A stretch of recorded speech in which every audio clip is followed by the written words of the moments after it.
হোক আপনাদের ভালোবাসা আসলাম এক অসহায় মেয়ের কাছে, আমরা শুনবো তার জীবন কাহিনী। আসসালামু আলাইকুম আপু, সালাম দিছি। আসসালামু আলাইকুম। ওয়ালাইকুম আসসালাম। হ্যাঁ আপু, আপনি কেমন আছেন? জি আলহামদুলিল্লাহ ভালো। আপুর নামটা কি জানতে পারি? আমার নাম সাথী। সাথে। হোম ডিস্ট্রিক্ট কোথায়, দেশের বাড়ি কোথায়? আমার দেশ নাটোর। নাটোর। নাটোরে কি বিখ্যাত? নাটোরের হচ্ছে কাঁচা চমচম। ও, কাঁচা চমচম। আশা করি খেতে পারবো নাকি? জি জি আসছে যেহেতু খেয়ে যাবো জি আপনাদের জি। দেশে। যাক, আপনার ফ্যামিলিতে কে কে আছেন? আমার ফ্যামিলিতে বড় বোন আছে, আর কেউ নাই। আর কেউ নাই বলতে বাবা মা? বাবা মা হচ্ছে আমার আব্বু আম্মু ছোট থাকতে মারা গেছে। ইস, আব্বু মারা গেছে আপনার 15 বছর হয়েছে, আম্মু মারা গেছে 20 বছর হয়েছে। খুবই দুঃখজনক কথা। যাই হোক, আপনার বড় বোন ছোট থেকে আপনাকে লালন পালন করতেছে। জি আমার বয়স যখন 6-7 বছর তখন থেকে। তাহলে তো আপনার বড় বোনের অনেক অনুদান, বা জি জি। তাকে বলতে পারবেন না কখনো। না না। মার মতো খেয়াল খুশিভাবে রাখছে। যাই হোক, সে তো বিবাহিত না? জি। তো বোন জামাই তো মোটামুটি ভালো না, তো এতদিন লালন পালন করতে পারতো না। না না। তো যাই হোক, এখন আমাদের ক্যামেরার সামনের মূল উদ্দেশ্য কি, আসার কারণটা কি? আপনার ক্যামেরার সামনে আসার কারণ মানুষের কাছ থেকে শুনেছি যে আপনার এখানে আসলে ভালো একটা জীবনসঙ্গী পাওয়া যায়। তো আমার তো কেউ নাই, আমি তো এতিম। তাই যাতে একটা ভালো জীবনসঙ্গী পাওয়া যায় আপনাদের এখানে, মানে মাথার উপর একটা ছাদ থাকে, এই জন্য আপনার ক্যামেরার সামনে আসা। ও আচ্ছা, যাই হোক, আপনার বয়সটা কত? আমার বয়স হচ্ছে আপনার 22 বছর। 22 বছর। পড়াশোনা কতটুকু করেছেন?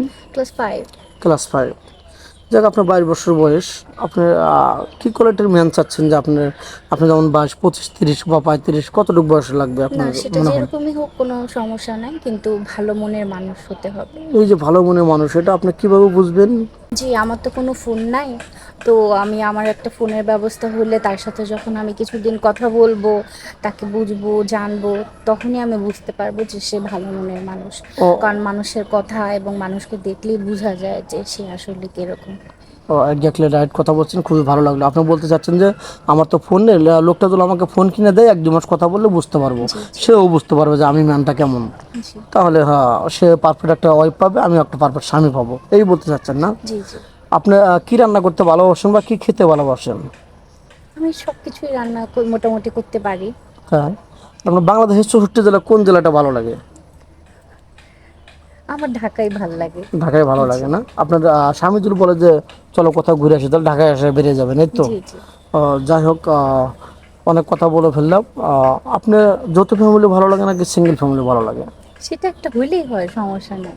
অনেকে চায় সিঙ্গেল ফ্যামিলি, শুধু স্বামী কিনা ঘুরবে। আর অনেকে চায় আমার ফ্যামিলি যদি বড় হয়, ননদ বাসুর থাকবে, সবাইকে না আগলে রাখবো, খুবই ভালো লাগে, আনন্দের সাথে আমার দিন যাবে। না সেটা সিঙ্গেল হইলে ভালো হয়, তখন আরেকটু মানুষটাকে ভালো জানতে পারবো, বুঝতে পারবো। সেই ক্ষেত্রে এটাই ভালো হয়। যাই হোক, আপনি তো মুসলমান, নামাজ কালাম তো পড়া হয়। জি জি জি। যাই হোক, ওরা ভিডিওটা লং করতে চাচ্ছি না, আপনার নাম্বারটা স্ক্রিনে দিয়ে দেন। জি আমার তো কোনো ফোন নাই, আমার কোম্পানির নাম্বারে আমাকে ফোন দিলেই হবে। মানে বলতে চাচ্ছেন যে জি জি আমাদের নাম্বারে। হ্যাঁ ওইখানে যোগাযোগ করলেই হবে। আপনার কোনো ফোন নেই? জি জি। মেয়েটার কোনো ফোন নেই। ভিডিওটা লং করবো না, কেউ ভিডিও কল দেবেন না, অডিও কল দেবেন। ভিডিও কল দিলে ব্লক করতে বাধ্য হবো। ভালো থাকবেন, সুস্থ থাকবেন, এই বলে শেষ করে দিচ্ছি। আল্লাহ হাফেজ।